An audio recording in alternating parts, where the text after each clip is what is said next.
colegas vão começar a chegar ao longo do tempo.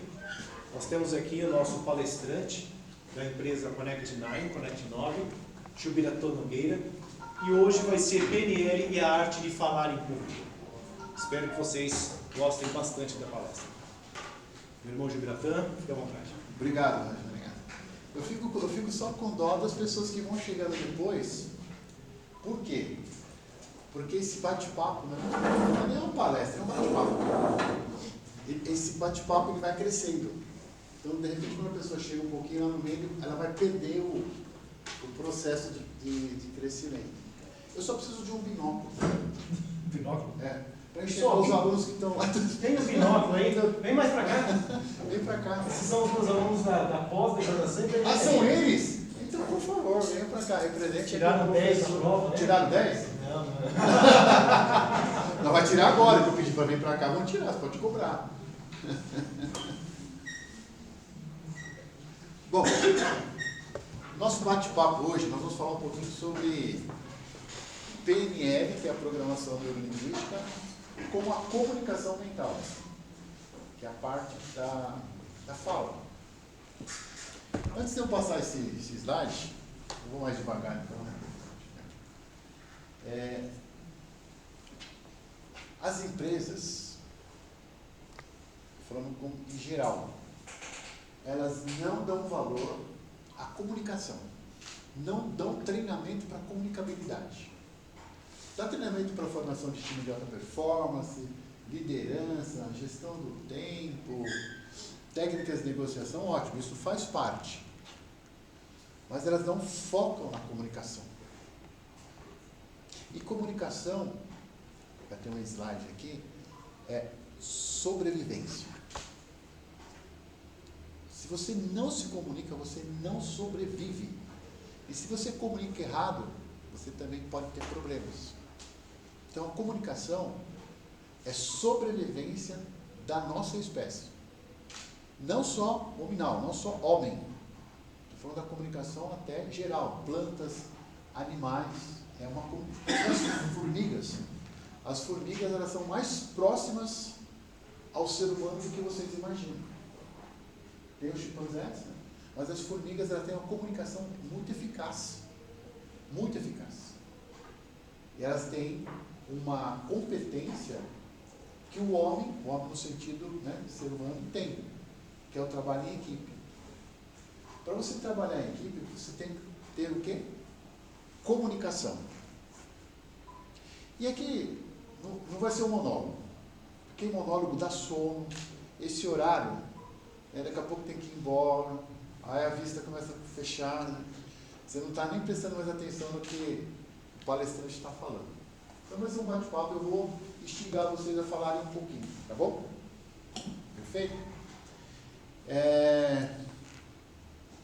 Como é seu nome? Guilherme.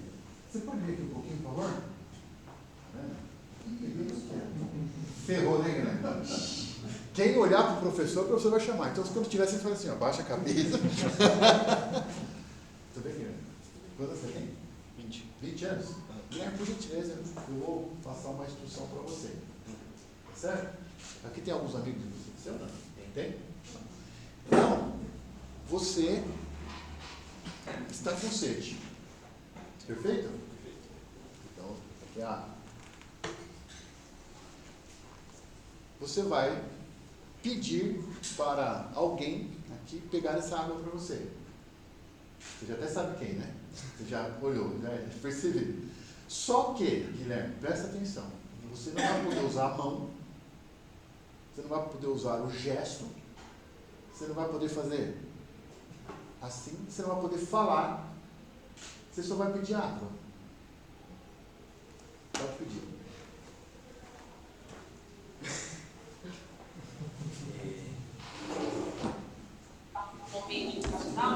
Não posso indicar ninguém, falar mal, nada. Tá. Não pode falar nem fazer nenhuma linguagem corporal. A água daí, você tem 4 minutos para pedir, senão você vai morrer. Tá, então eu vou pedir pra... Você não pode nem falar. Não tem como. Morri. Entendendo, pessoas? Isso é comunicação. Se ele não pode falar, não pode fazer gesto, ele tem que tomar água. Porque se eu falo, pode fazer gesto, é super. Inclusive o gesto, ele é conhecido universalmente. Em todo o mundo inteiro, independente do idioma, o gesto ele é compreensível. Então, se eu pedir água com gesto, o que você faz sem falar? Não é cachaça. Ainda não chegou sexta-feira. Ainda não chegou, não é cachaça. Com gesto é fácil. Sim. Falar então é fácil. Só com a cabeça, que você pede água. Tá vendo? É fácil. Agora, se você não tem nada disso, você não consegue sobreviver. Obrigado, então. Entenderam o que é comunicação? Então, a comunicação, ela é sobrevivência. Isso é um ponto. Segundo ponto. Então, é a falta de comunicação e sobrevivência. Segundo ponto, que é o bate-papo que nós vamos fazer. E a comunicação ineficaz? E a comunicação errada? A desinformação. Que são os fakes que nós já vimos no passado. São piores. Então, é a falta de comunicação e a comunicação errada. A comunicação errada é uma das piores, porque você passa uma instrução errada. Professores, né? Eu sou professor, nós temos professores aqui. Os professores têm por obrigação se comunicar de uma forma assertiva, para passar o conteúdo de uma forma assertiva. Isso está onde? A nossa comunicação está onde? Antes de nós falarmos, o cérebro já se comunicou nas sinapses neurais, que é a neurociência do comportamento. Então, aqui começa o meu bate-papo com vocês, que vai durar até 10 horas. 10 horas? É isso, Almir? 10 e meia, né? 11 e meia, né? 11 e meia. 11 e meia. Brincadeira. Então, uma horinha de bate-papo. Bom, pessoas, aqui é o nosso 43 anos, né? Vocês não eram nem nascidos. Esse aqui de tempo que eu tenho, que eu trabalho na área de gestão de pessoas. Em 1982, para ser mais exato. Que eu entrei na área de pessoas. Isso aqui é as empresas que eu trabalhei. Isso aqui são as minhas graduações. E eu me apaixonei pelo cérebro e fiz as minhas extensões universitárias nessas instituições aqui. E além da programação neurolinguística. Faço os meus trabalhos voluntários. Semana passada, em setembro, eu estava dando uma palestra no Exército, dia 28 vou dar uma palestra no Exército novamente, falando sobre pessoas. Mas não vamos se ater a isso aqui, não.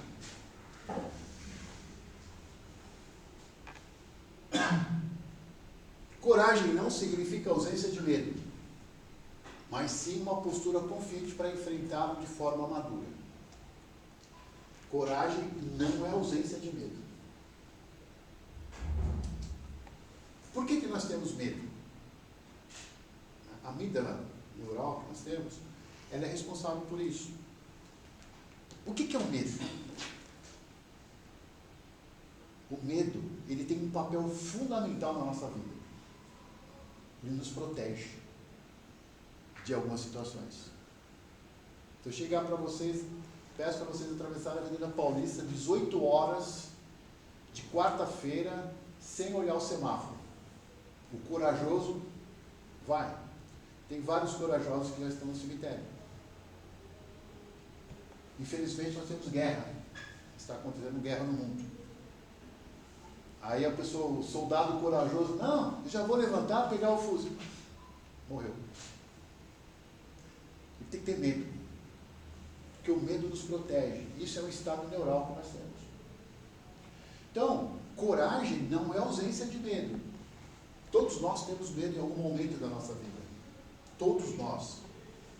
E sempre teremos. A ressignificação mental do medo é o porquê que nós estamos tendo medo. Qual o objetivo do medo? Geralmente é para nos manter vivos. Geralmente. Mas nós temos que ter uma postura confiante para enfrentarmos os medos que nós temos. Essa postura, sim, é uma coragem.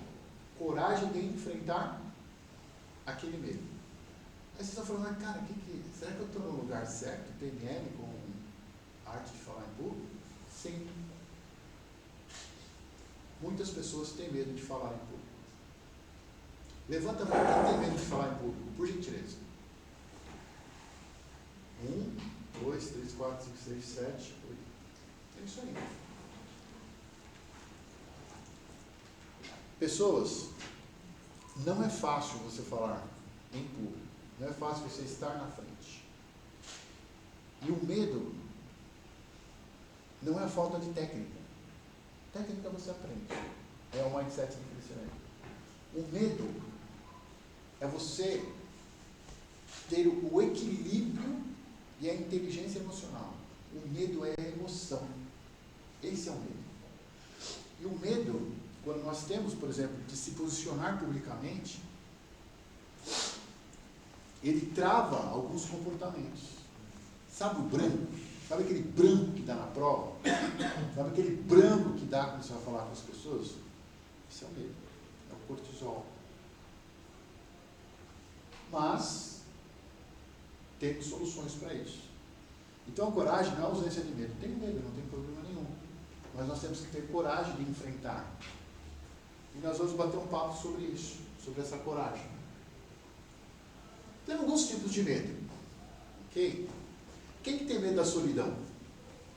Quem tem medo da solidão? Ô Valmir, fica com a mão levantada. Tá? O Valmir está certo, corajoso, né? Por favor, de novo, quem tem medo da solidão? 2, 3, 4, 5. O aluno, quando ele não está afim de participar, faz assim. Brincadeira. Pessoal, 14% da população tem medo da solidão. Quem tem medo de voar? Vai, Valmir. Você viu lá? Saltar. Eu também tenho. Eu também tenho. Né? Não é em salto. Vai lá, paraquedas. Pega o avião, abre lá.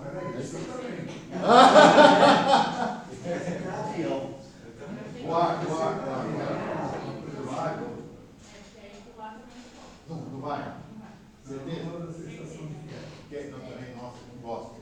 Aí esse voar não 18%. Porque esse voar não é muito claro. Subir no avião e ir embora. Voar, né? Voar. Quem tem medo da morte?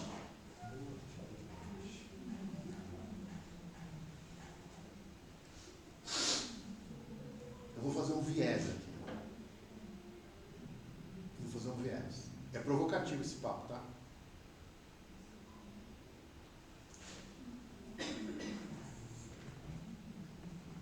Como que nós podemos ter medo de algo que vai acontecer conosco? Isso vai acontecer. Todo mundo vai morrer. Ninguém vai ficar aqui. Nós temos medo. É uma coisa estranha, né? Mas tudo bem, vamos falar de crença daqui a pouco. Eu vou ser muito sincero para vocês, sem demagogia. Eu não tenho medo de morrer. Não tenho. Eu tenho receio de como eu vou morrer. Aí assim eu tenho receio. Eu tenho medo que vem antes dela. Não, né? Mas chegou, acabou, né? Tem algumas mortes. Bom, primeiro, todos nós vamos morrer, né? Acabou isso aqui, não nos pertence esse corpo físico. Nós vamos para uma outra dimensão, cada um com as suas crenças. Legal. Tem algumas mortes que são mortes que para quem fica é dolorido, é triste, mas para quem vai é rápido. Tem um colega nosso que ele foi levar o pai no hospital, 80 anos, alguma coisa. Eu conheci o pai, fazer os exames de rotina no hospital. Chegou lá, o médico estava onde o Guilherme, ninguém mandou, agarrou o nome da decoria, já era, né? Tem que olhar para mim lá direto, tá? Já ferrou. Daqui a pouco eu vou pegar o seu nome, relaxa. Aí ele estava lá, o médico estava onde o Guilherme está, se senta no hospital para aguardar ser atendido. Aí o filho dele levantou, deixou o pai lá, foi lá dar uma voltinha, daqui a pouco o pai começou a passar mal. Caiu Tentaram fazer, né, os primeiros socorros. Morreu. Na frente do médico. O médico foi tentar socorrer e morreu. Deu infarto fulminante. Morte, entre aspas, rápida. Ele, óbvio, a dor deve ter sentido, uma dor só ele que sentiu, mas só foi uma e pum. E aquela dor que você fica anos na cama, sofrendo, com a família sofrendo. Então, é esse que eu tenho receio. Eu tenho receio de como eu vou partir para outra dimensão. 19% da população tem medo de morrer. Quem tem medo de insetos, Valmir? Brincadeira. Barata. Quem tem medo de barata? Barata, você também tem, né? Nojo, eu também. Você mata os baratas? Eu não, eu peço para matar. Lá em casa, o pessoal pede para eu matar. É. Eu não consigo tirar. Levanta, sobe aqui, barata. Não, é assim. Ainda pega com a lanterninha e se joga. Foi aniversário do meu filho sábado, e ele falou que onde ele mora, perto de um rio, ele chegou do trabalho. Ele falou assim, pai, meu filho fez 43 anos. Pai, eu saí assim, nossa, eu vi uma barata, entrou 5 baratas lá no meu apartamento. Foi lá, matou. Daqui a pouco ele sai assim, um monte de baratas. Sabe quantas baratas ele matou à noite? No Minã? 62. Eu falei, caraca! Porque eu estava saindo do 60, você contou? Eu falei, contei. 62 baratas. Aí a esposa dele não contou os baratas, só ficou. Imagina se ele tem medo de barata. 22% das pessoas têm medo de barata, de insetos. Quem tem medo de altura?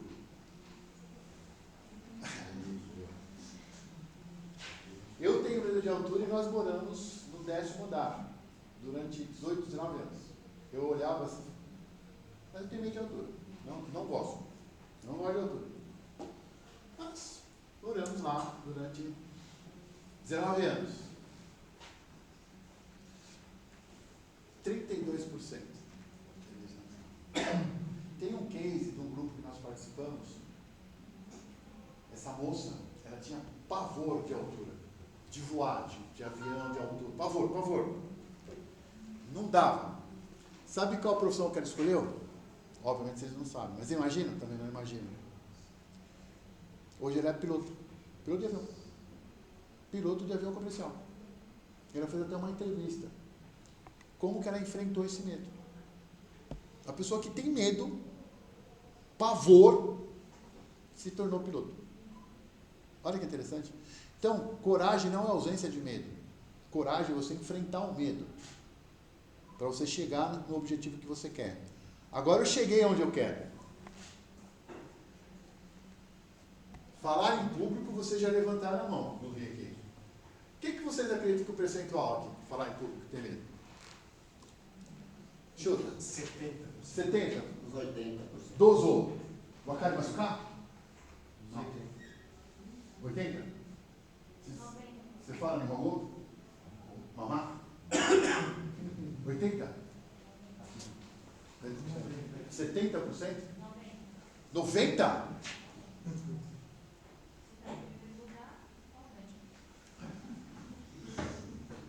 Isso aqui é uma pesquisa, tá, pessoal? Uma pesquisa. De cada 100 pessoas, de cada 1000 pessoas, 430 tem medo de falar em público. 43%, tá? Já menos que aqui. E as outras Pessoas. mentiras. Oi? E as outras mentiras. Desculpa. As outras mentiras. Exatamente. Vocês já ouviram? Eu já ouvi isso já. Ao vivo e ao cores. A pessoa fala assim: eu prefiro morrer do que falar em público. Vocês já ouviram isso? Olha que coisa. A pessoa prefere deixar a vida dela, a família dela, do que falar em público. Onde que está esse medo? No nosso cérebro. A neurociência do comportamento. O cérebro é que comanda tudo isso. Então, essa matéria, a oratória, a comunicação, a arte de falar em público ou com pessoas é sério. É tão sério que as pessoas querem morrer de colocar lá na frente. As pessoas têm taquicardia, a boca seca, dá branco, a pessoa pode desmaiar. Porque ela gera uma química no cérebro dela, e essa química gera um comportamento neural, e ela pode ter um problema. De tanto que ela tem medo. E é um assunto que as pessoas negligenciam.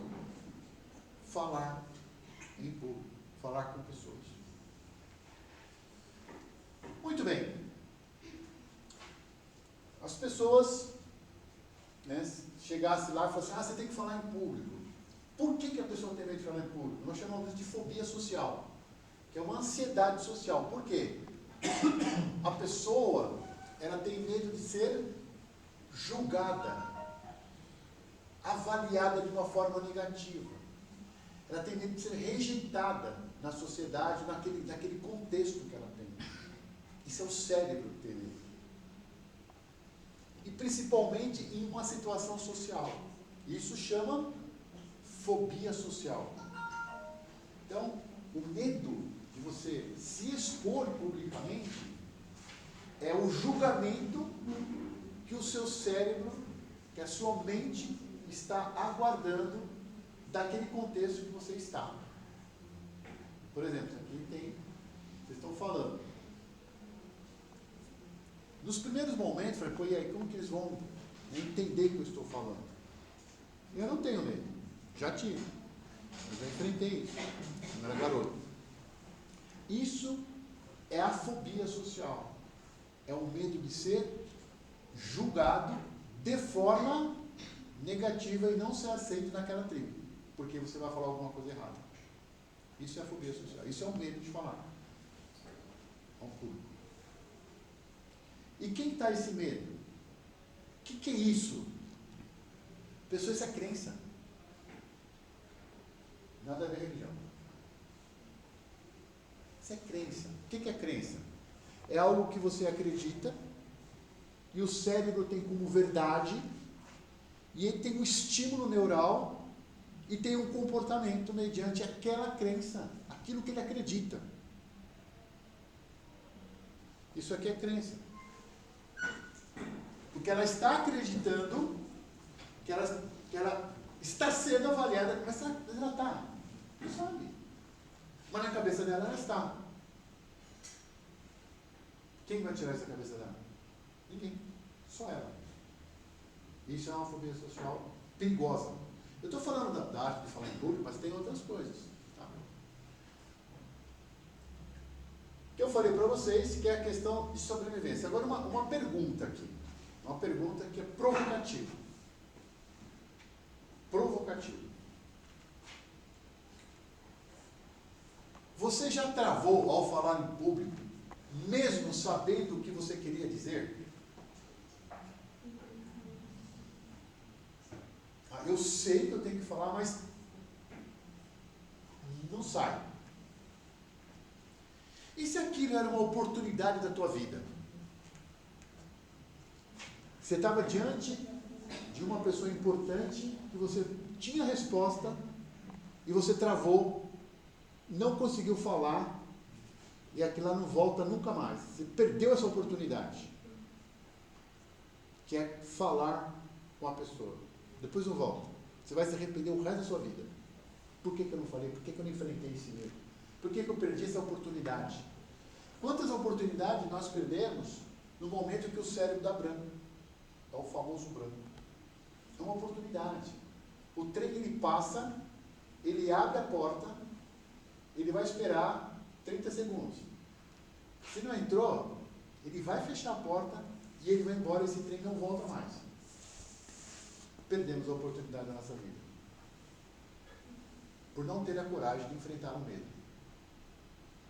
Não estou dizendo que é fácil. Não estou dizendo nada disso. Só estou explicando como acontece.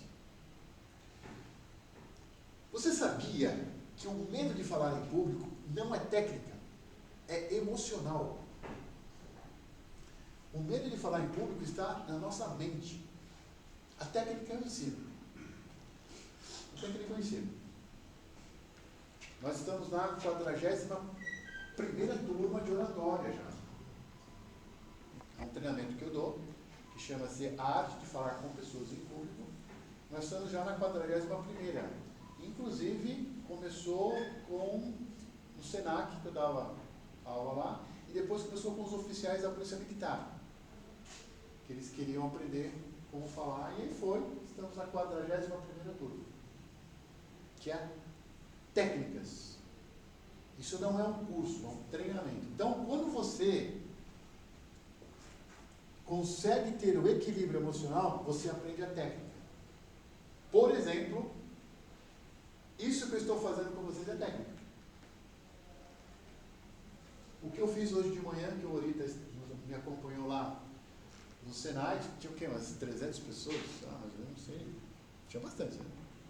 Aquilo é técnica. 300 pessoas você falar, você tem que ter técnica. Ainda mais para quem, Orita? Jovem. 16 anos. 17 anos. 18 anos.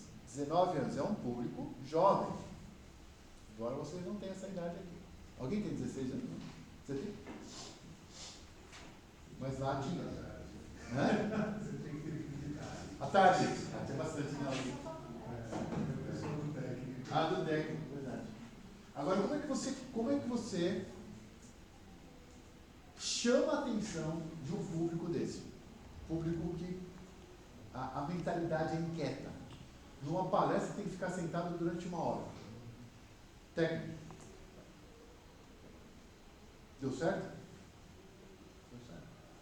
Mas se eu não tenho técnica, começa a usar o celular, começa a dormir, quer ir no banheiro toda hora, fica balançando a cabeça, fica com a perna, abrindo a boca. Técnica. Mas você tem que controlar o emocional primeiro, para depois você usar a técnica. Tá? Então, o medo de falar em público é emocional e a técnica vem depois.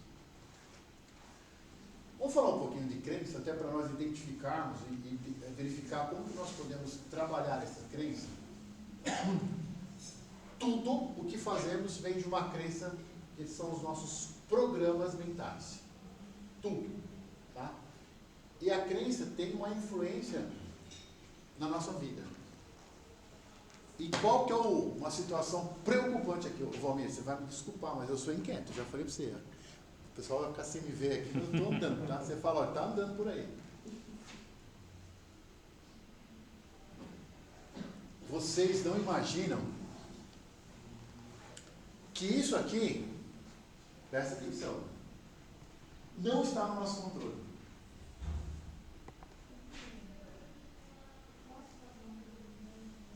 Pode, até pegar água. Você falou sobre a técnica aplicada para poder as pessoas prestarem atenção no que você está falando, né? Eu tenho uma situação que eu estou iniciando um conteúdo específico na turma e tem... Você é professora? Tem uma aluna em particular, ela chegou para mim assim, em particular. Sim. Professora, não é nada contra a senhora, mas é que eu não gosto dessa disciplina. E aí na sala, a turma liberada e tudo mais, mas ela não, ela fica lá quietinha e ela fica bem desinteressada. E ela já me explicou o porquê. Nesse caso, porque não é uma questão que a pessoa tem interesse na disciplina, e aí pela disciplina ser uma carga horária ali mais pesada, você está iniciando, e a pessoa não, ela vai perdendo interesse com o tempo, né? Mas é uma situação que a pessoa não gosta mesmo. Tem técnica para você evitar essa pessoa, porque eu já tentei. Como é o seu nome? Sivanilza. Ivanilza. Muito prazer, Jubilatã. Nós estamos assim, Sivanilza. É isso? Nilza. Nilza, melhor? Não, Sivanilza. Silvanilza. Sivanilza. Sivanilza. Isso. Sivanilza. Jubiratã. Não, Siva nenhuma. Tá bom.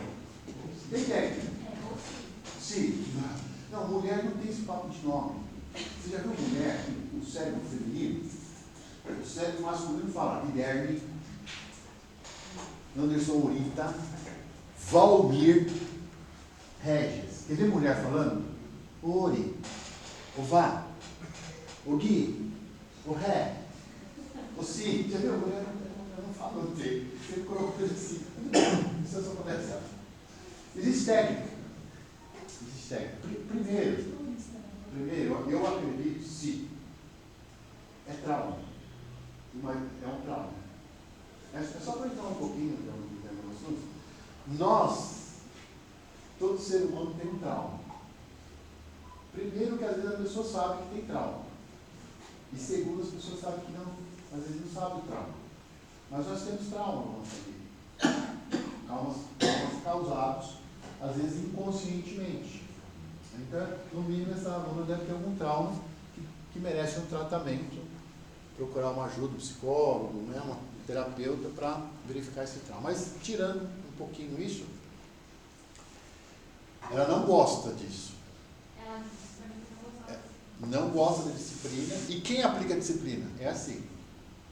Então, ela tem um espelhamento, indiretamente, que não gosta de você também. Mas não é? Ela tem um gatilho. Quando ela vê você, ela lembra da disciplina e fala, não gosto de disciplina.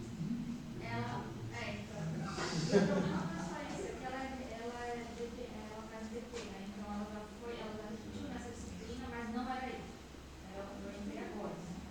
Na verdade, eu peguei a disciplina no meio, ela não, no meio. Quem estava ministrando a disciplina era o professor. Sim. Então eu não sei mais. Sim, você vai ficar até o fim do meu bate-papo? Se você for até as 10h30 da noite, não. 10h29. Brincadeira, vamos acabar já. É que quando tiver um pouquinho mais do meio, tem a sua resposta. É que se eu der a resposta agora, eu vou dar um spoiler. Tranquilo. Você vai entender e você vai sair daqui e vai aplicar essa técnica com a sua aluna. Inclusive tem um treinamento que eu dou, é um treinamento para professores. Tem um treinamento que eu dou que é como o professor deve dar a sua aula. Em PNL, neurociência do comportamento, mindset, linguagem corporal, tem um monte de... Porque uma coisa é você falar em público, outra coisa é um professor passar o conhecimento e internalizar esse conhecimento, que é o objetivo nós, professores. Então tem técnica para professores, para docentes, que é uma técnica de oratória para dar aula. Eu deixo lá na estágio, uma parte. Mas aguenta, tá bom? Fala, Guilherme. Pede água. Ela falou da situação dela, que ela tem interesse em falar melhor com essa aluna, por mais que a aluna não tenha interesse. Então, tipo assim, esse interesse é muito. Você tem que apresentar porque você tem que apresentar. Você não quer, mas tá lá você tem que apresentar. E a pessoa que você está apresentando também não quer estar assistindo. E aí eu tenho esse problema, tipo assim, quando eu estou apresentando algo, e aí eu olho, tá? Tipo assim, não desinteressado, mas tá com cara de que não gostou, eu me perco no que eu estou falando. Eu falo, será que eu estou conduzindo certo? Eu me vejo nesse questionamento. E fica aquele clima chato que você está apresentando. Você não queria estar lá, a pessoa também não queria estar assistindo, vocês dois estão cumprindo seu papel. Eu acho que seria mais técnica que você sugere para esse tipo de situação. Não tem binômio ainda. Sabe o que é binômio? Possibilidade e necessidade. Não existe binômio. Então, você precisa de dinheiro e eu tenho a possibilidade de te dar esse dinheiro. Você precisa de dinheiro, eu não tenho, então não tem binômio. Então, se não tem, não tem como fornecer para você algo que eu não tenho. E outra coisa que acontece com você é um desvio neural. Então, o seu cérebro, ele entra no estado de alerta quando você vê uma linguagem corporal não adequada ao conteúdo que você está dando, e você entra, o seu cérebro tem uma ameaça. Você está prestando atenção, meu Deus, o que eu faço? E você perdeu totalmente o equilíbrio emocional, perde até um fio da meada na linguagem corporal, na linguagem não verbal. Isso acontece. Também tem técnica. Né? E 200, 300, 400 pessoas, sempre tem alguém que vai prestar atenção, ou não está bem, está com dor de cabeça, tem alguma coisa. coisa. Não necessariamente ela não queira, mas você tem técnica para isso também. Tem uma ressignificação para fazer isso. Tá? Aguenta que também está aqui. Tudo bem, Guilherme? Aguenta mais um pouquinho. Bom, o que eu falo de crenças? Crenças é algo que são ideias que o cérebro aceita pessoas como verdade. Presta atenção que isso pode fazer com que você saia daqui pensando de uma forma diferente, que vocês sejam pessoas melhores, tá? O cérebro tem essas ideias e ele as aceita como verdade absoluta. E, mesmo sem prova, eles moldam o comportamento e nós tomamos decisões em cima dessa crença que ele tem como uma verdade absoluta. Tá? Cara, eu não estou entendendo nada que você está falando. Eu vou dar um exemplo. Vocês vão entender exatamente isso. E outra coisa que é o preocupante, nós não temos controle sobre isso. O cérebro decide por você. Quando você viu, já decidiu. O inconsciente, ele decidiu por você. Ele não entrou no módulo racional. Qual é a crença que nós temos? Hoje eu fiz a pergunta, eu pensei que eles não iam levantar a mão. Eu pensei que eu fiz uma pergunta lá. Você acha que vai ter poucas pessoas que vão levantar o dedo. Tá? De 300 pessoas, eu já estou 16, 17 anos. Uma crença que tem 500 anos. Acredita? E ela permanece hoje nas pessoas com 16 anos. Eu fiz esse teste, cara. Eu vou fazer a pergunta para vocês aqui. Você vê como que uma crença passa de geração para outra? E você acredita nisso, isso é uma verdade absoluta, e você tem um comportamento e uma atitude que você não tem controle. A gente está chamando isso de crenças limitantes. Quem aqui... tem uma galera que tem uma idade aqui para perguntar. Alcir não, Alcir é novo. Valmir é novo também. Você já começa a perguntar para você. Quem aqui lembra de uma história de que comer manga e tomar leite mole? Levanta o braço. Gente, para, vocês são novos para isso. Que é isso? Já na época da escravatura, 1880, 1790. Isso já foi muito tempo. Nós não vivíamos naquela época. Por que vocês acreditam nisso? Não, calma, você já ouviu falar. Calma. Eu vou falar. Agora a pergunta. Morre? Já comeram manga com leite? Não gosto de manga. Se você chegar para uma pessoa de 80 anos e falar assim, come a manga e toma leite, ela vai comer a manga e tomar leite? Não. Não vai comer manga e nem vai tomar leite. Nós fazemos isso e nós sabemos que isso é uma crença. Mas eu vou ser sincero para vocês, eu acreditava nisso quando eu era garoto. E foi passado para minha mãe, alguém passou para ela, e essa pessoa... Outra coisa. Nós estamos passando, olha a atitude limitante, percebe? Nós estamos passando na rua, nós vemos uma escada da Vivo, ou da Claro. A escada está assim, você está andando. Quem não passa embaixo dela? Ela me pergunta por quê? Também pode. Não, eu passo. Dá azar. Não, também não. Segurança. Pode ter alguma coisa em cima da escada. E cair lá. Um acidente. Por Isso isso. você. E os demais? Eu também, eu olho e se tem alguma coisa pendente, se não tem, eu passo para vocês. Mas pode dar azar também, né? Hã? Pode dar azar também, né? Aí, Valmir, putz, avó. Ainda bem que você está aqui, Valmir. Obrigado. Vira, só uma coisa, tá? Isso aí é coisa que você fica neurótico quando você trabalha em indústria, é norma de segurança. EPIs, né? Você tem que isolar o espaço onde está a escada. Isso Para mesmo. ninguém passar embaixo com uma ferramenta. Sim, prego, qualquer coisa. Mas isso que você está falando está ok. Mas o viés é que o Valmir falou, dá azar. Dá azar. É. Dá azar. Quero uma lata de tinta na tua cabeça. Dá azar. Dá azar. Chinelo virado. Chinelo virado. Nossa, O que isso é acontece com o chinelo virado? Morre. Quem falou de chinelo virado? A mãe morre. Como é o seu nome? Laísla. Hã? Laísla. Laísla, prazer, Jubilatã. Sim. Vamos usar uma bacana aqui, hein? Estou ficando bem à vontade. Ô, As Laísla. 3 capinhas na madeira. Olá, sua mãe viva? Ela Olá, sempre Laísla. virou.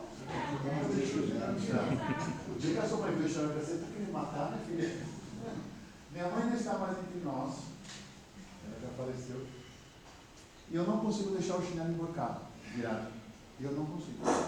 Eu tenho que desvirar e ela já morreu. E eu não consigo, é uma atitude minha que eu tenho que desvirar. É uma crença. Oi? É bem interessante. Visita indesejada. Põe a vassoura atrás da porta. Agora não. Funciona.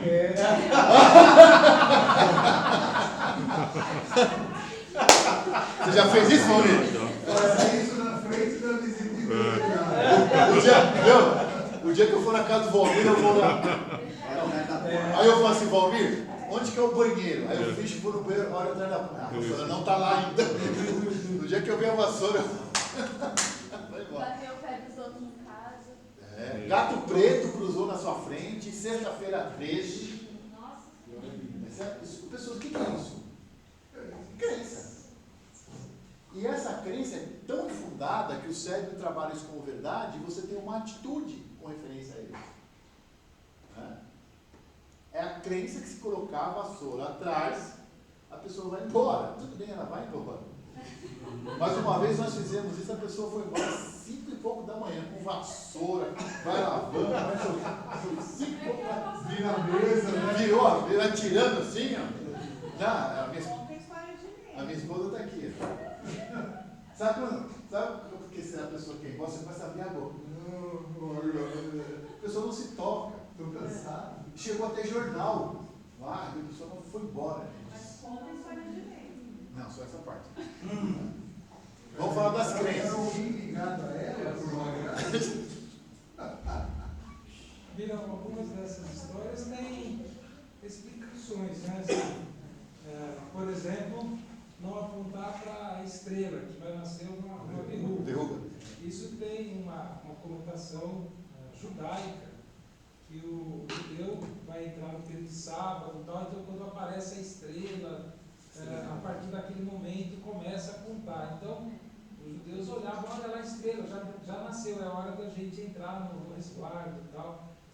E aí, como fugiam para outros países, as crianças, olha, papai, a estrela nasceu. Então, eles falaram, não aponta para a estrela, porque vão descobrir que a gente é judeu e a gente está escondido para não ser perseguido. Então, eles colocavam medo nas crianças. Colocavam uma crença, né? A manga com leite também, porque para não tomarem o leite, que era caro, e manga era abundante.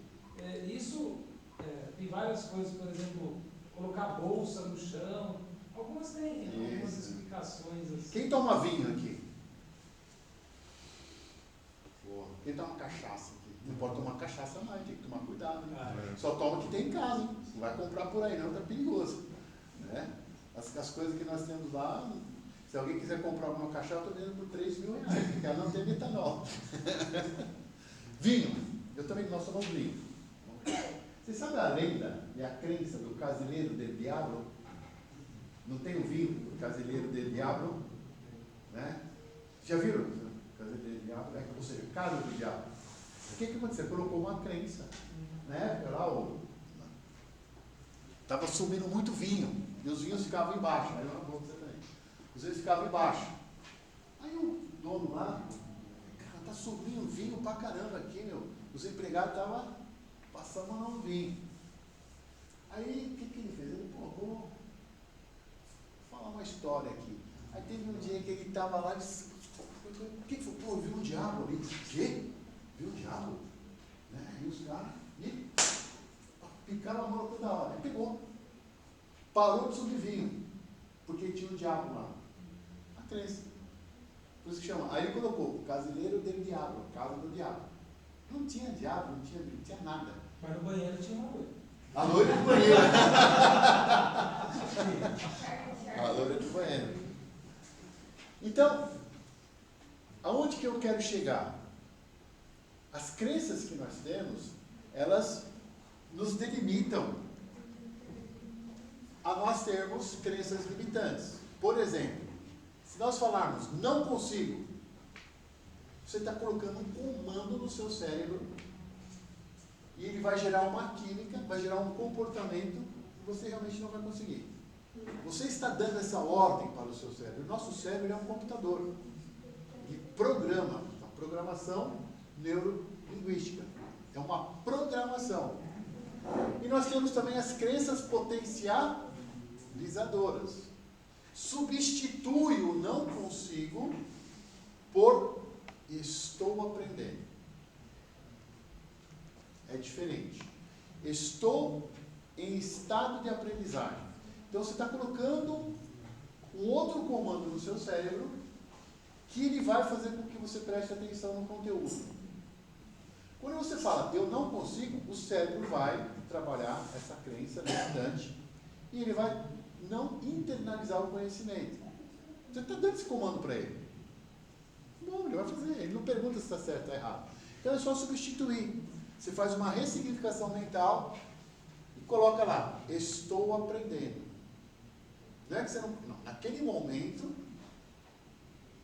você não está conseguindo, mas você tira isso e coloca, eu estou aprendendo.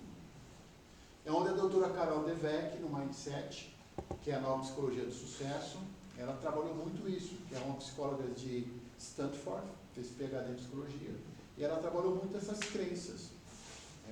Que é um mindset, na verdade isso aqui é um mindset fixo, esse aqui é um mindset de crescimento, é a maneira com que nós temos o viés de pensamento. E esses viés, esses pensamentos delimitam a nossa vida como um todo. Muito bem. Pessoas, tomem cuidado.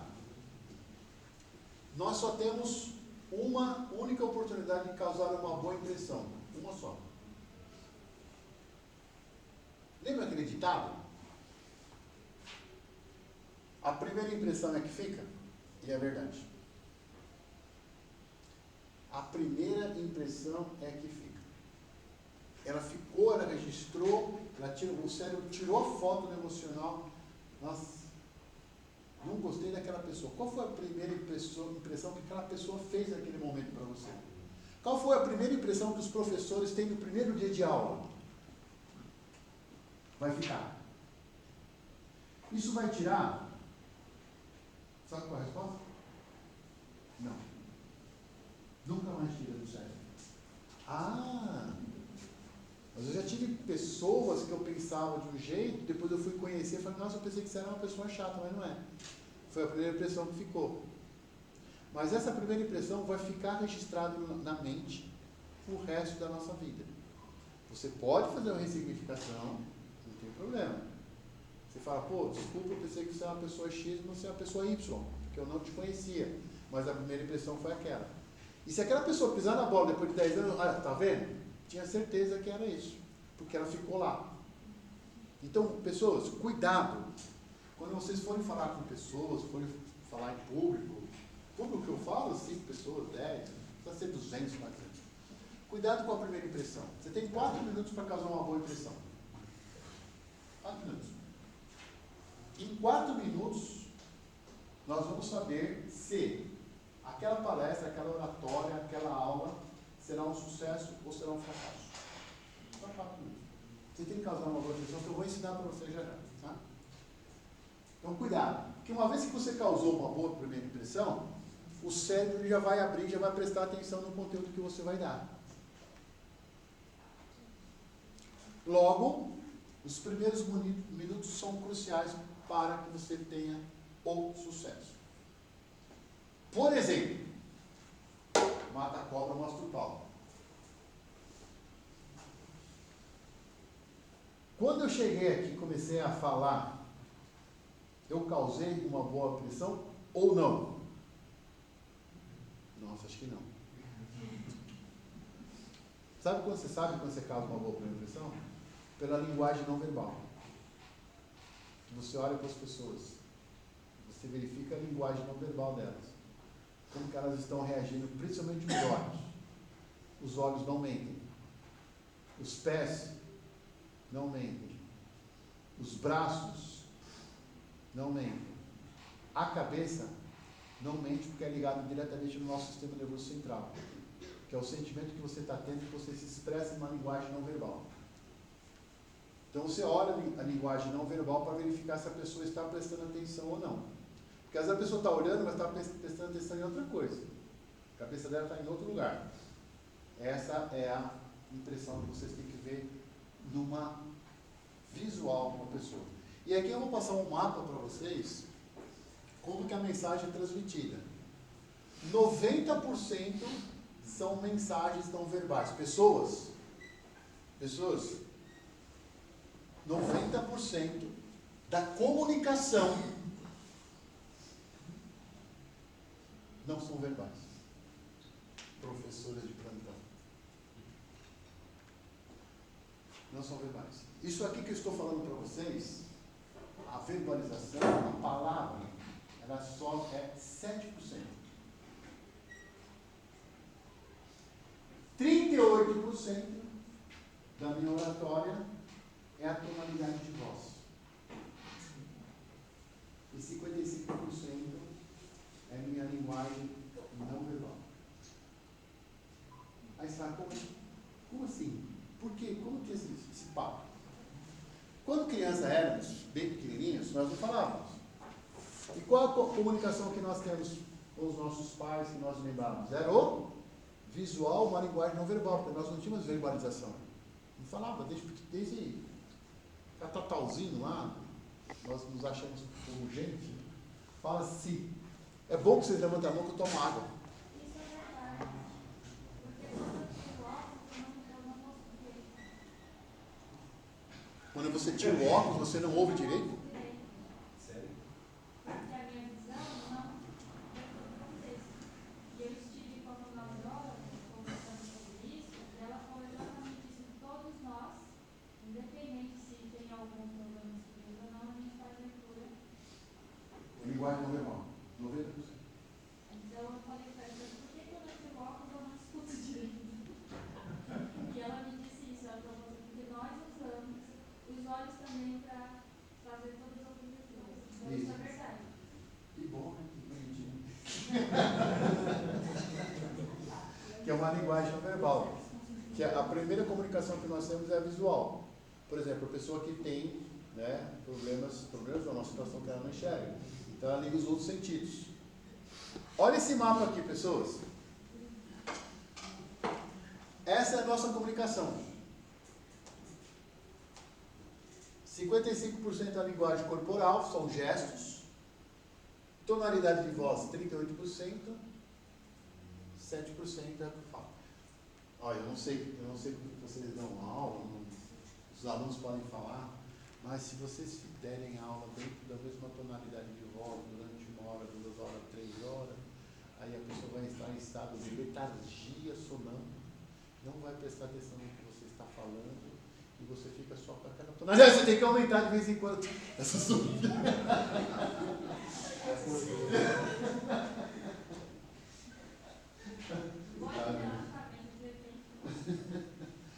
Tonalidade de voz, tonalidade de volume de voz, 38%. Você vai, sobe um pouco, depende daquilo que você quer comunicar. Você não pode ter uma constância. Também você não pode ficar em cima porque é irritante, e não pode ficar embaixo que a pessoa dorme. Logo, o que eu estou fazendo, andando para lá e para cá, presença de palco, é uma linguagem não verbal. Isso aqui corresponde a 55% daquilo que eu estou falando para vocês. E nós aprendemos isso desde pequenininho. Desde pequenininho, porque nós não falávamos. E qual que é a comunicação da nossa glândula pineal, que é ligada diretamente nos nossos órgãos? É a visão. Então nós lemos a pessoa, vocês podem observar no trem, no ônibus, no ambiente cheio, você olha a pessoa, você sabe mais ou menos o que a pessoa está falando, o que ela está gesticulando, fala, deve estar falando tal coisa. Nós temos essa capacidade. Essa é uma capacidade inata do ser humano. E quem tem uma capacidade muito maior dentro dos nossos padrões é o cérebro feminino. O cérebro feminino tem isso aqui muito atiçado. Muito. A mulher consegue enxergar longe só por isso aqui. O homem, ele tem mais menos. A mulher identifica isso muito rápido. O homem é limitado. Eu não queria falar isso. Mas já que você fala. Foi eu que disse, né? Foi você que falou, não falei nada. Fica quietinho aí. Então tem uma determinada limitação. Isso aqui é uma pesquisa que já foi feita há muito tempo. Agora é o seguinte, eu vou entrar numa... com você, Guilherme. Eu percebi uma coisa, mas eu vou entrar em um pouquinho do que... Pessoas, mas que vocês devem passar um monte, que aqui também deve ter, normal, infelizmente. Infelizmente isso é normal. Mas, para que nós possamos ter uma comunicabilidade assertiva, nós temos que saber falar o português de uma forma, não precisa ser 200% correta, mas de uma forma aceitável. Tá? Nós chamamos isso de vícios de linguagem. Tem pessoas que têm muitos vícios de linguagem. Né? Então, para que você tenha técnicas para falar com pessoas, você tem que, pelo menos, saber falar o português e não ter vício de linguagem. Certo, Guilherme? Eu vou falar para você o seu vício de linguagem. Não tem jeito. Quando liga o radarzinho, não tem como. Tem pessoas... Eu vou verbalizar aqui do jeito que a pessoa fala. Vamos lá.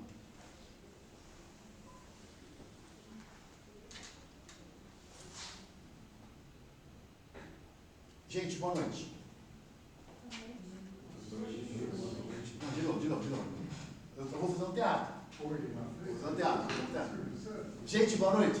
Boa noite. A gente está aqui hoje porque a gente acredita que a comunicação é importante. A gente sabe disso, a gente vive isso, a gente tem esse posicionamento de uma forma muito clara. A gente sabe que a comunicação ela é eficaz, porque a gente, se não tiver a comunicação, a gente fala, a gente erra, a gente não vai para frente. 20 segundos foi frente. A gente. Presta atenção. Vício de linguagem. O cérebro que tem isso, ele já não tem mais a racionalidade desse vício de linguagem. Vou falar de forma diferente agora. Pessoas, boa noite. Nós estamos aqui hoje porque nós sabemos que a comunicação ela deve ser assertiva. Nós entendemos que se comunicar de uma forma correta, nós teremos sucesso ou nós teremos fracasso. Porque nós acreditamos nisso. Nós sabemos que a comunicação ela é importante na nossa vida. Entenderam a diferença? Aonde eu quero chegar? Falar a gente não é errado. Isso está no dicionário. Não tem problema. O problema não é falar a gente. O problema é o que vem depois. A gente vai, a gente fica, a gente fuma, a gente vai embora. O que vem depois pode ser singular, pode ser plural, não tem nada. O agente aceita tudo. Esse é o problema. Cuidado com esse jeito de linguagem. Cuidado com as terminações. Então, né? Tipo assim, né, Guilherme? Não, tipo, sei lá, tipo assim, sei lá, a gente vai, fuma, tipo, sei lá, né? Tá bom. Então, o que é o vício de linguagem? É a repetição que nós fazemos, que fica no nosso conector, no nosso inconsciente. Nós repetimos isso e não temos mais a racionalidade daquilo que nós estamos repetindo. Todo vício de linguagem é algo repetitivo. E hoje esse negócio de agente é terrível. Agora eu vou falar, eu sempre falo nos meus treinamentos de oratória e a Bruna nunca está lá. A Bruna é minha filha. Você vai lembrar. Ela estudava num colégio que tinha um sistema positivo. E eu sempre, dentro do meu treinamento de oratória, eu falo sobre esses vícios de linguagem. E eu falava para ela novinha, né, um monte de jovens falando esses vícios de linguagem, falava, Bru, tudo bem, né, só toma cuidado, para isso não entrar no seu inconsciente, isso virar um vício que você não tem controle, que você não está tendo mais essa racionalidade. E aí teve um dia que ela pegou a apostila, que veio lá de Curitiba, do sistema positivo, e disse, pai, olha aqui, na apostila do sistema estava dizendo assim, professores, troquem o agente por nós, porque isso está virando uma febre, isso faz, ó, tá na apostila do positivo, e é uma coisa que eu comparo. Pessoas, não é que é errado falar, está no dicionário, é a repetição disso se torna uma coisa que não é legal, e vocês podem perder oportunidade por vocês não falarem o português de uma forma correta. Porque quando você fala nós, você, obrigatoriamente você vai fazer uma conjunção verbal. Quando você fala gente, por exemplo, o que fala palavrão aqui? Você fala. Falar palavrão, por exemplo, é um hábito que entrou nos seus sistemas sinapses neurais e você não percebe que você fala mais. Você percebe? Eu não falo habitualmente. Ah, de vez em quando? Não, quando eu estou com alguns amigos, aí é só palavrão. Só palavrão. Pois é. Eu não falo palavrão. São amigos impróprios. Infelizmente. Então toma uma e ferrou, né? Então uns vinhos a mais, aí já era. Então, mas onde eu quero chegar? E quando esse hábito se forma na mente, você não consegue mais entender aquilo que você está falando. Então toma cuidado com esses vícios de linguagem que pode prejudicar a comunicação para que a outra pessoa internalize aquele conhecimento. Onde é o perigo? Você não percebe. Tinha um colega, ele chegou a ser diretor de vendas da Philip Morris no Brasil. Ele era um baita profissional, mas assim, a boca dele, nossa, Suja.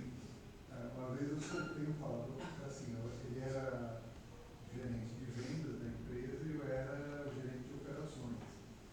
E aí um dia na fábrica, uma hora lá que eu estava nervoso, eu falei um palavrão, meu colega falou, você está convivendo com um funcionário meu, falou assim, meu chefe, você está convivendo muito com o cara lá de vendas. Alcir, eu tenho uma notícia para te dar. E aproveitar o momento, tem uma notícia para falar para vocês. Eu não posso mentir aqui porque eu tenho aqui minha esposa e minha filha. Eu não falo palavrão. Não falo. Falo? Porque a minha mãe na época, quando falava palavrão, o bicho pegava. Não, também, minha mãe também. Né? Pegava. Foi a vida adulta que me estragou. Estragou. Mas hoje, agora assim, ó, tem um detalhe. Pessoas, eu vou falar uma coisa aqui, mas é para refletir, tá? Não fiquem neuróticos com isso não, tá bom? Mas só para refletir. O cérebro, ele aprende por osmose. Ele aprende pela convivência. Ele aprende por escutar. Mesmo que você não está racionalizando aquilo, ele está escutando. Então, cuidado com as pessoas que nós convivemos. Conviver. Não é conviver que eu falo, ficar o dia inteiro, ficar tudo. Cuidado. Se essas pessoas têm vícios, você vai pegar esses vícios. O cérebro, ele vai aprender por repetição. Então, nós somos a média das 5 pessoas que mais nós convivemos, que mais convivemos. E aí, o que eu faço? E aí? Você tem que estar sempre atento. Porque também tem pessoas por aí que eu convivo não, que eu tenho conhecido, falo palavrão, tem vício de linguagem. Não é meu trabalho, mas eu não faço. Eu não levo isso na osmose. O cérebro, ele aprende só observando, nos 360. Se convive muito com a pessoa, no seu caso, o cérebro vai registrando. Ele vai fazendo uma programação de sinapse. Quando você vê as espécies, Vício de linguagem. Quando você menos espera, palavrão. Quando você menos espera, você está fumando. Quando você menos espera, você está bebendo. Quando você menos espera, você está usando droga. Porque você convive muito com aquilo. E o cérebro aprende. Ele não está questionando o que ele vai aprender. Ele só vai aprender. E depois, para tirar isso, aí tem que fazer um PNL. Fala você. Eu lembrei de um outro exemplo. Esse aí era na mesma empresa, mas a empresa matriz era na Indonésia. E ele era o gerente global da área de manufatura. E o pessoal falava assim, eu não sei como esse cara faz isso. Ele está numa reunião só com homens na sala, é palavrão em cima de palavrão, ele xinga, ele briga, ele brava. Entrava uma mulher na sala, ele virava uma chave e falava um palavrão. E tem mulher que fala muito mais palavrão do que homem. Tem muita mulher. Eu não conheço, não faz parte do meu convívio, mas eu já vi. Né? E ele vira a chavinha porque acho que alguma coisa aconteceu lá e ele conseguiu virar a chavinha.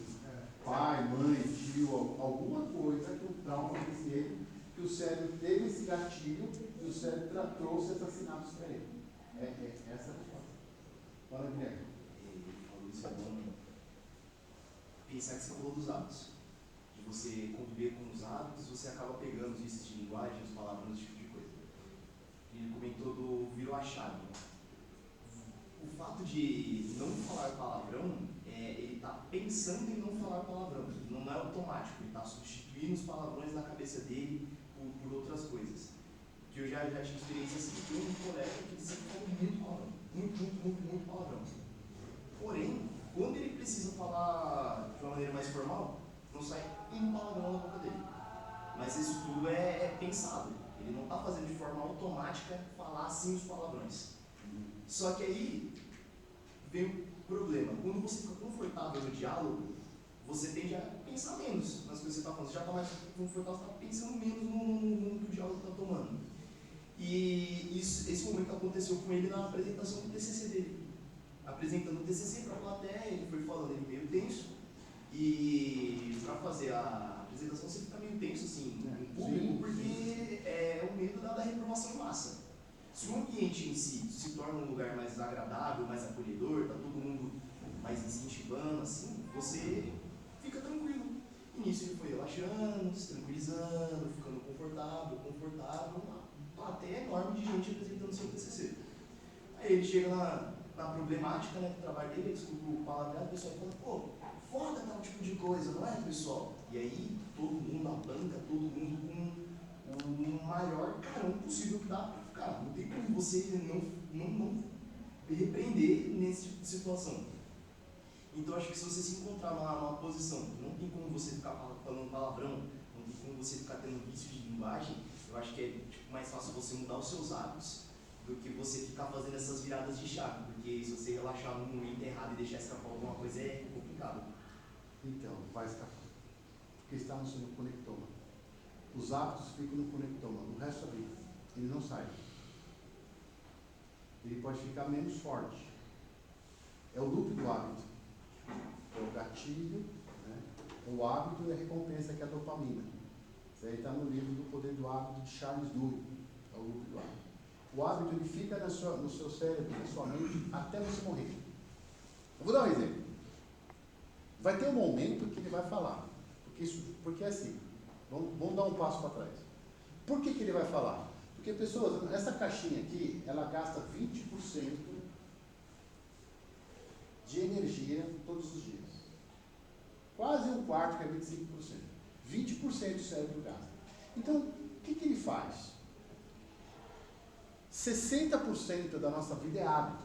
Nós temos o hábito de escovar o dente sempre do mesmo jeito. Colocar a meia sempre do pé direito para pôr o pé esquerdo, colocar o sapato sempre do mesmo jeito, tomar um banho sempre do mesmo jeito, deitar na cama. Tá? Por que isso? Porque o cérebro ele automatiza para gastar menos energia. Então o que ele pode automatizar, que ele pode fazer um programação mesmo, ele vai fazer esse programa. Então ele vai deixar automatizado o palavrão, automatizado os vícios de linguagem, porque isso já entrou no processo. Se você faz isso durante 21, 60 dias, 130 dias, aí fala assim, peraí, Se você vai fazer isso todo dia, você está fazendo isso todo dia, não está? Então tá bom. Eu vou escrever uma linha de programa. E não vai gastar mais energia. É igual o carro com piloto automático. Você está com o carro ali, você está gastando combustível. Você põe no piloto automático, ele vai reconfigurar o módulo e vai colocar a quantidade de combustível para aquela velocidade que você está constantemente. Então, ele programou. O carro programou. O cérebro é a mesma coisa, por isso que ele vai repetir. Aí você fala, olha aí, tem jeito? Tem. Aí você tem que fazer uma reprogramação neurolinguística. Você tem que reprogramar, ressignificar o seu cérebro para que aquele hábito ele fique menor. Como é que você tira um hábito? Você tem lá o gatilho, você tem a deixa. O exemplo. O cara que fuma, qual que é a deixa, qual que é o gatilho? Estresse. Está estressado. O que ele vai fazer? Rotina, fumar. Fumou, ele vai acionar a dopamina, que é o sistema de recompensa do nosso cérebro, que é o sistema dopaminérgico. Dopamina, álcool, dopamina, embora tenha química, cigarro, droga, falar mal das pessoas, isso é hábito. Você está ativando o sistema. Quando você ativa a dopamina, o cérebro ele fica viciado naquela dopamina com aquele vício. Toda hora ele vai pedir. Aí você entra num sistema que ele vai programar isso. Aí você não tem controle mais. Nós estamos no ano de 2025. Há 35 anos atrás eu fumava. Sou um ex-fumante. Está tudo tranquilo, o pulmão está. Mas ainda está no meu cérebro. Se eu bobear e eu pegar um cigarro, eu volto a 35 anos atrás. Olha como que é o absurdo do cérebro. Então tem que tomar cuidado. Ele fica lá e ele volta. Depende do gatilho. E você não tem um controle, uma inteligência emocional, você pega novamente o vício. Tá? Então você tem que fazer uma ressignificação nisso. Você tem que tirar o gatilho? Não, você tem que tirar a rotina. Ah, está estressado? Vai para a academia. Está estressado? Toma água. Está estressado? Vai correr. Você muda a rotina, você não muda o gatilho. Porque as pessoas falam, tem que mudar o gatilho. Mas como você vai mudar o gatilho? Você sempre tem estresse. Em algum momento você vai ter estresse, não dá para mudar o gatilho. Mas você muda a recompensa para você ativar a mesma dopamina. Entendeu? Isso dá trabalho? Dá um puta do trabalho. Esse é fácil? Não. Difícil? Sim. Mas não é impossível. Depende de você entender como funciona o cérebro. Finalizando, assim saiu, né? Era essa parte aqui. Não tem que ser, relaxa. Depois você passa para ela. Fique em paz. Nós temos aqui as ferramentas de PNL. Está acabando, tá? Já está acabando, tá? Você quer? Nós temos aqui uma ferramenta para melhorar a sua comunicação. Como as pessoas processam informações e se conectam ao mundo ao seu redor. Pessoas, professores de plantão, alunos, isso aqui é um segredo top. Tá? Nós temos o rapport, que eu vou falar para cima. O que é rapport? Rapport é uma palavra em inglês que é sintonia, né? Você fazer uma empatia. Primeiro você tem que fazer uma conexão com a pessoa. Isso são os sistemas representacionais de PNL. Quando você não faz o rapport, quando você não entra em sintonia com o cérebro da pessoa, dificilmente o cérebro vai abrir para aquelas novas informações. Então é o famoso quebra-gelo. Tá? Você pega lá, vou fazer, como é o seu nome? Sabrina. Sabrina? Você fala muito, hein, Sabrina?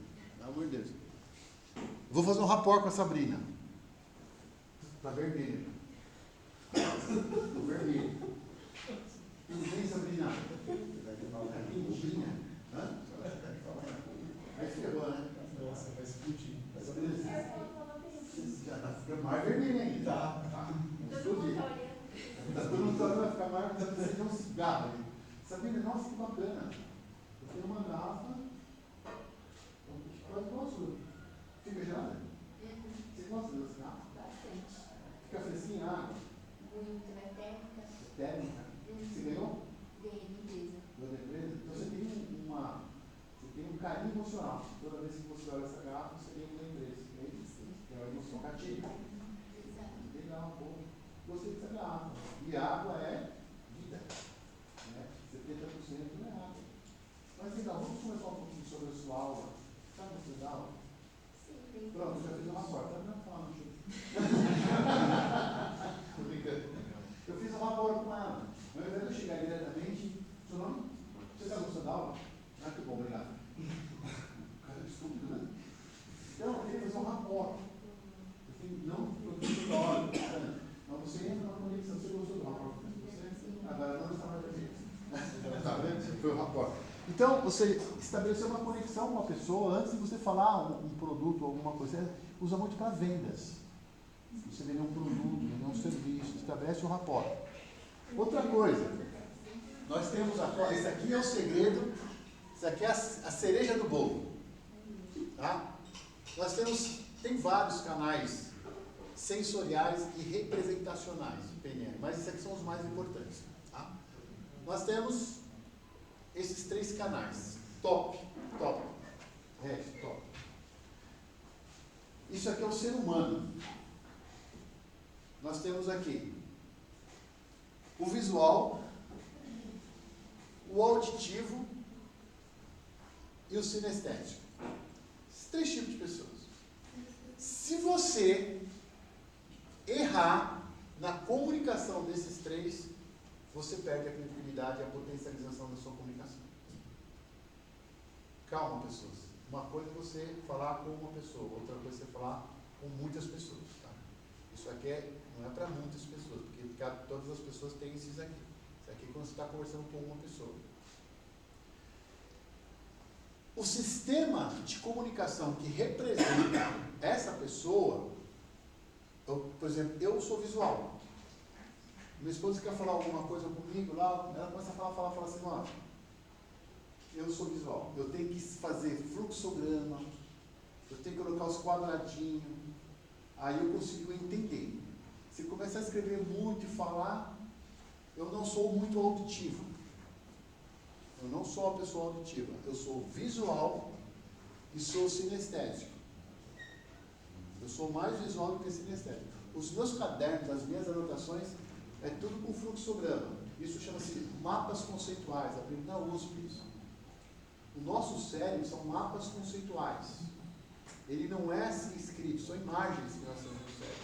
Então o nosso cérebro tem esses mapas conceituais. Ele pega quadradinho por quadradinho e ele vai aprendendo. É uma técnica de memorização, que é o meu sistema representacional, que é o visual. Aí eu sou visual. Como é o seu nome? Eu falei que eu ia falar com você. Você não é? Adilson. O Adilson quer falar uma coisa para mim, uma coisa importante. Ele começa a falar assim. E fala. Você está entendendo? Não. Porque ele não sacou que eu sou visual.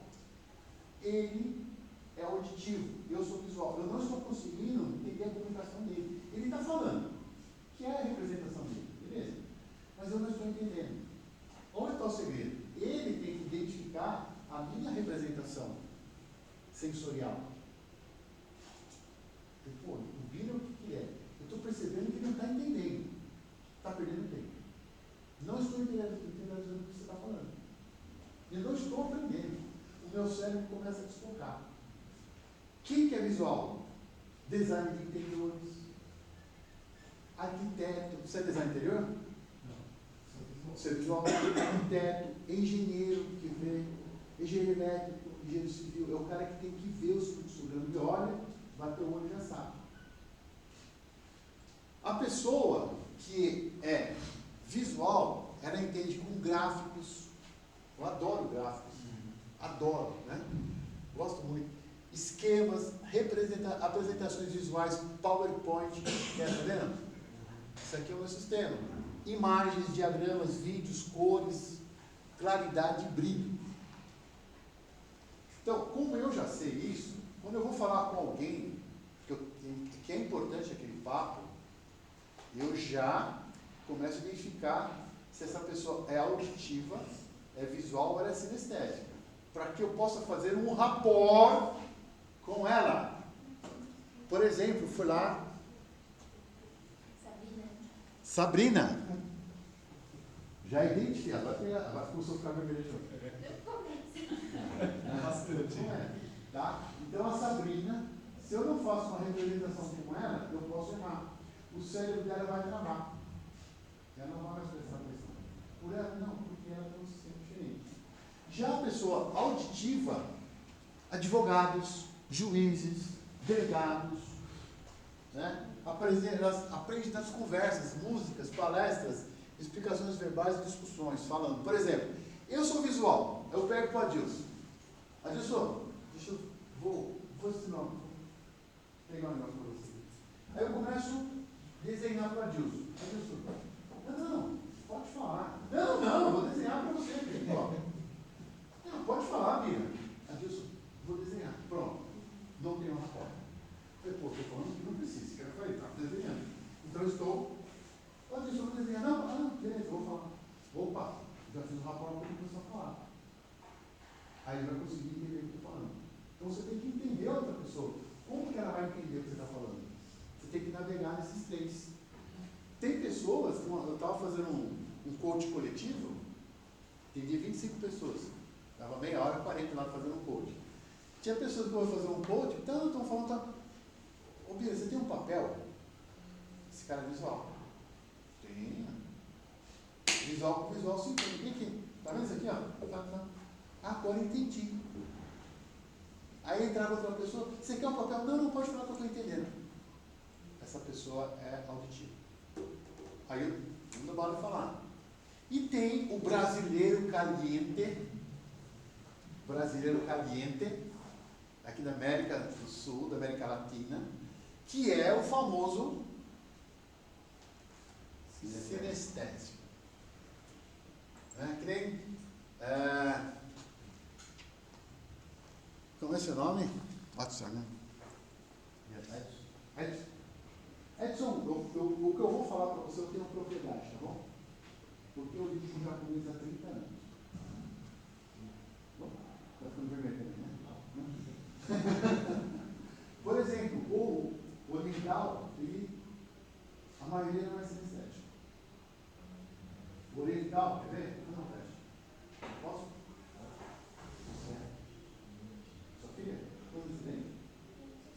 16 anos. Eu tenho 16 anos. Você está gostando, né? Que bom que você vai seguir. Fala, papai, vai. Edson, olha que interessante. É um teste que eu vou fazer, tá? Eu faço quando eu vou fazer o meu trabalho. Tudo bem, Edson? Tranquilo? Beleza? Já é? Você está gostando? Faço? Está gostando? E você está aprendendo ou não? Ó, pronto, ele não é sincero. Ele já olhou do lado e ficou assim, esse cara está invadindo o espaço. Você não gosta que fique muito perto de você, não gosta de falar isso. Entendeu? Na hora que eu fui, já olhou do lado assim. Errado? Então você tem que fazer teste com a pessoa, para verificar essa pessoa. Agora eu estou lá, ele não é sincero. Eu estou lá colocando a mão na área. Eu sou o quê? Eu vou prestar atenção no que eu estou falando. Né? Tem uns que chegam a ser pegajosos. Eu tenho um amigo, tem um colega que fica falando comigo e fica colocando toda a mão em mim assim. Aí eu fico passando, você conhece. Eu vou falar aqui. Então, aí o cara não é sinestésico. Você é auditivo? Então, se ele é auditivo, ele não põe a mão aqui. Se eu colocar a mão nele, ferrou. Esqueça. O que o sinestésico faz? Ele aprende melhor por meio de experiências táteis, segurando sensações físicas, toques, frio, exercícios práticos, simulações e experiências sensoriais. É o cara sinestésico. O brasileiro, às vezes, é muito sinestésico. O brasileiro já vai, já pega, já beija, né? Já começa a passar, tudo bem, né? Tá. Ele é sinestésico. A maioria é sinestésico. Não é que é. A grande maioria é sinestésico. Gosta de tátil. Seu cachorro? O cachorro do auxílio é sinestésico. Os gatos não sei se são. Os gatos pode ser que nem sejam. Tá? Mas entender, isso é um grande segredo da comunicação, tá? Essa é a arte de falar com pessoas. Que é verificar que tipo de sensor que é. Agora, é possível ter os três? Ah, sim, deixa eu só... Boa, gostei da pergunta.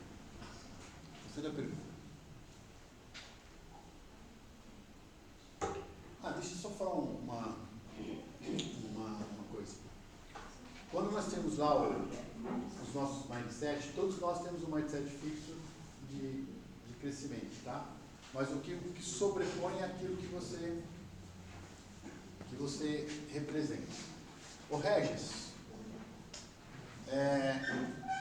fazendo uma análise aqui, né, nós podemos ter os três? Pode, mas um percentual menor. Um percentual menor. Tá? Por exemplo, o Regis aqui eu conheço há tempo. O Regis, ele é um pequeno percentual sinestésico, mas não é muito. Não põe a mão em mim.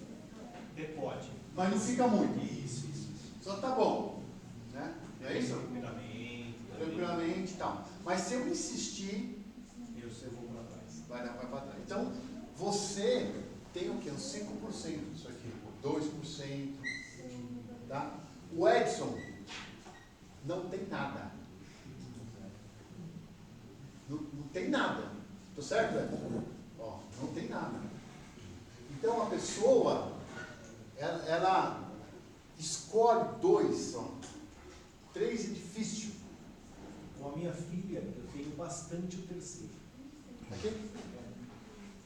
Você tem um processo afetivo. Isso, então já muda. Já muda. É o processo de afetividade, você não está vendendo nenhum serviço, não está vendendo nenhum produto. Então, tem um processo de afetividade. Tá? Então, todos não têm os 3. Não tem. Ou, máximo 2. 3 não tem. Isso aqui é o mais difícil. Tá? Auditivo no sinestésico. Pessoas. Aqui se fala muito. Tudo me é lícito, mas nem tudo me convém. Conhecimento é poder. Muito obrigado pela atenção. Espero que vocês tenham... Tem perguntas? Tem, vamos passar agora. Né? Espero que eu tenha agregado alguma coisa.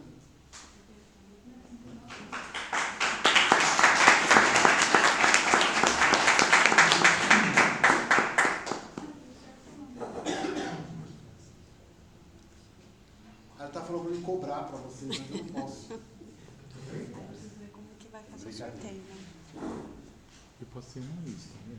Quiser. Questions, 5, 10 minutinhos de questions, você depois. Seu nome, desculpa. É Max. Max. Eu dou aula de inglês e durante umas dinâmicas que eu faço durante a aula, meus alunos têm que debater, sabe, interagir um com o outro. Mas geralmente o que eu encontro, às vezes, não é simples, né? Mas sempre tem algum aluno que tem muita vergonha de interagir. Isso acaba sendo um problema não só para mim, assim, de comunicar com ele, como ele acaba tendo um problema de comunicar entre os próprios alunos, sabe? Ele tem vergonha de comunicar comigo e com os outros.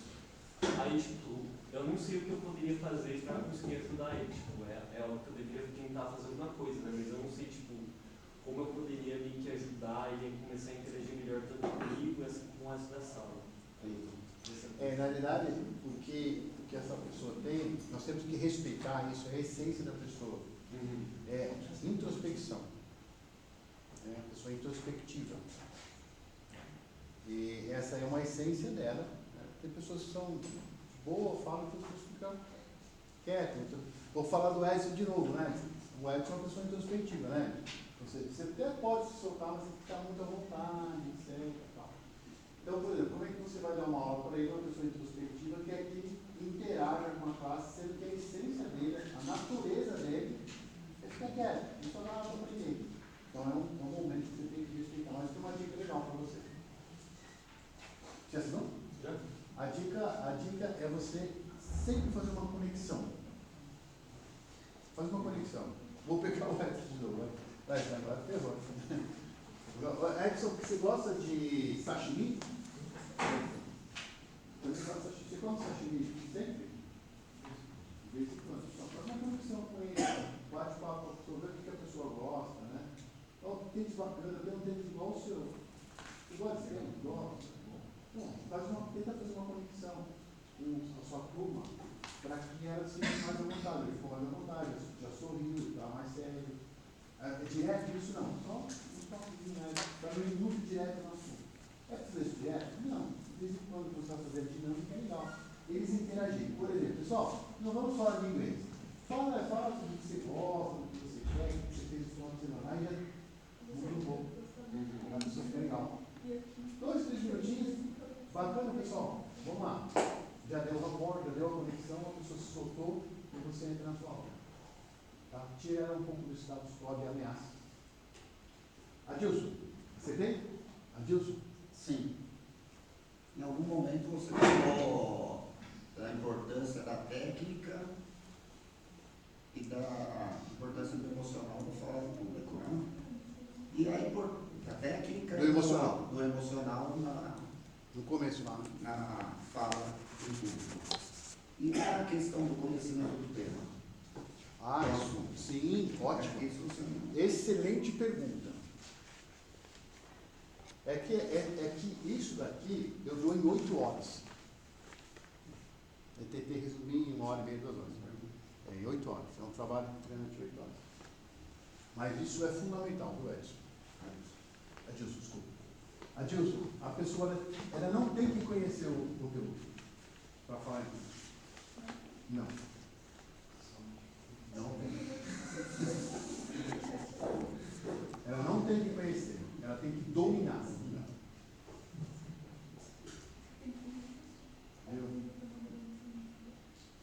Laísa?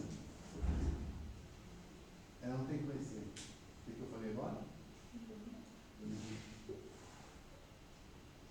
Porque uma vez que você está se expondo em público, você só conhece, pode vir uma pergunta que você... De alguém que domina, você não sei. Tudo bem, nem tudo você sabe. Vocês podem fazer perguntas que de repente eu não sei também, não tem problema nenhum. Mas é importante você dominar o tema. Para você falar em público, você tem que dominar o tema. What's your name? Max. My name is Kira. Nice to meet you. Nice to meet you too. Nice to meet you too. Beleza? Chega. Chotomate kudasai. Não é isso? Chotomate kudasai. Dozo. Wakarimase. Você está entendendo o que eu estou falando? Não, então. Eu falo em japonês, você está falando inglês. Eu domino inglês nem me atrevo, não domino inglês. Eu nem vou falar com você inglês. O japonês também é só mamado. Então, se você não domina, não faça. Se você pode ter problema. Não basta conhecer. Se você falar em tudo, tem que dominar o assunto. O resto é pesquisador. Ele vai falar da pesquisa dele, domina a pesquisa dele. O auxílio é administrador, tem que dominar. Vomir é administrador, tem que dominar. Então, se você não dominar, você pode ter problema. A não ser se é um monólogo, alguma coisa que você não tem pergunta, não tem nada, você vai passar um conteúdo, não tem essa interação, você passa, vai fora. Mas se você tem essa que você está falando. Any questions? Mais alguma pergunta? Uma só. Essa questão do rapport em uma palestra. Como é que você faz? Eu já vi já fiz alguns cursos de oratória e já li alguns livros do Hipólito, né? Ele sempre fala da questão do chamar a atenção. Napoleão Hill? Quanto? Do Hipólito. O do Hipólito. Eu já li. Eu leio bastante livros dele, porque eu, fora da atividade aqui profissional, eu faço algumas palestras. Legal. E ele fala bastante dessa questão, né, da conexão no começo. Chamar a atenção, contar uma história. O que você fala sobre essa conexão inicial numa palestra com 50, 60 pessoas, um pouquinho menos? Se você participar do meu curso de treinamento, tem essa parte também. Porque esse aqui é só uma palhinha. Por exemplo, lembra dos 4 minutos que eu falei para você para chamar a atenção e tal, essa conexão? Dependendo como for, né? Por exemplo, o Bolita foi comigo lá, eu tinha jogos. Se eu começasse direto, então eu fiz uma brincadeira, falei um bom dia diferente, fiz um rapport diferente. Então, você contar histórias no começo, principalmente no começo, é muito legal porque você prende atenção. O ser humano gosta de histórias, metáforas. A gente dá para sentir que a gente está próximo da outra pessoa. É igual mística. Tem muito mística, a pessoa lavando louça e aí você está falando que algo no nosso cotidiano. É isso que eu disse. Exatamente, são histórias. A história mudou o século. Jesus contava história. Jesus contava metáforas. Porque era o momento que a pessoa entendia naquela época.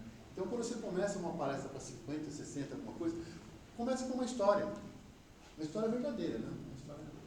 Por exemplo, você chega assim, bom dia pessoal. Eu estava vindo aqui, eu estava passando lá, um cachorrinho estava querendo atravessar a rua, sabe aonde? Na faixa. Olha que top. Ele estava aguardando para atravessar na faixa. Você sabia que os cachorrinhos estão atravessando a rua nas faixas? Já viram isso?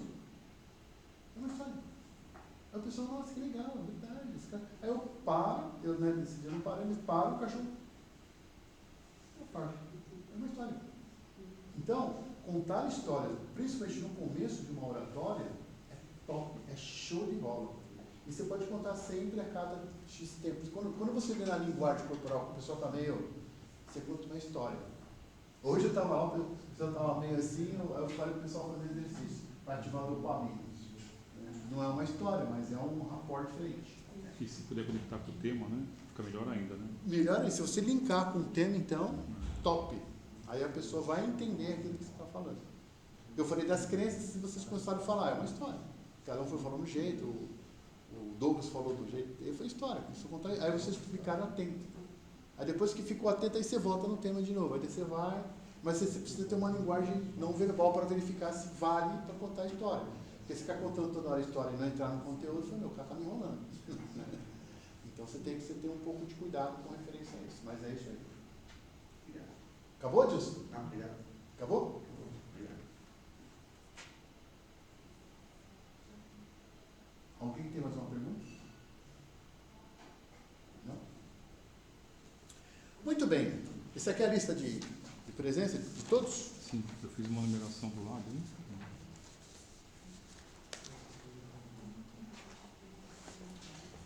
Pessoas, a minha esposa falou aqui que é para eu fazer um sorteio. Eu fiz esse sorteio no exército, teve um rapazinho que ganhou. Então alguém vai ganhar aqui. Espero.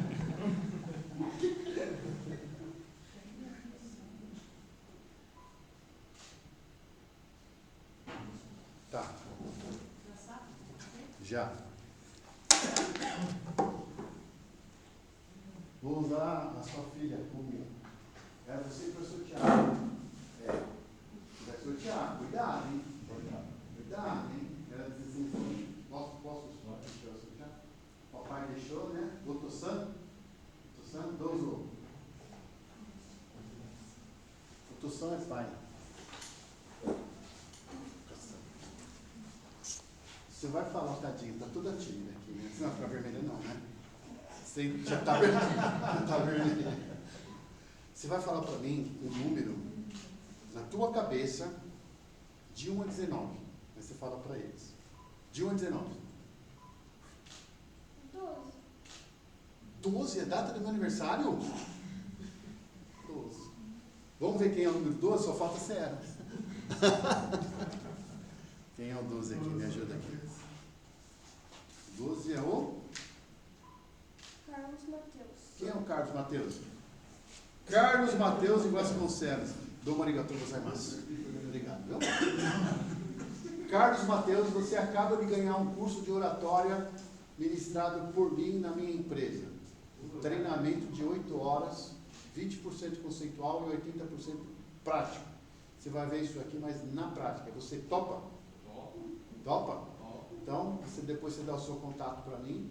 Está aqui mas dá o contato. Eu vou deixar seu nome. Abrindo a turma, eu vou te chamar. O treinamento ele é feito num sábado. É uma imersão em oratória. Você vai entrar lá, você vai aprender. Eu não tenho dúvida com referência a isso. 12 mil pessoas eu já treinei e as 12 mil aprenderam. 2001 então. 2001.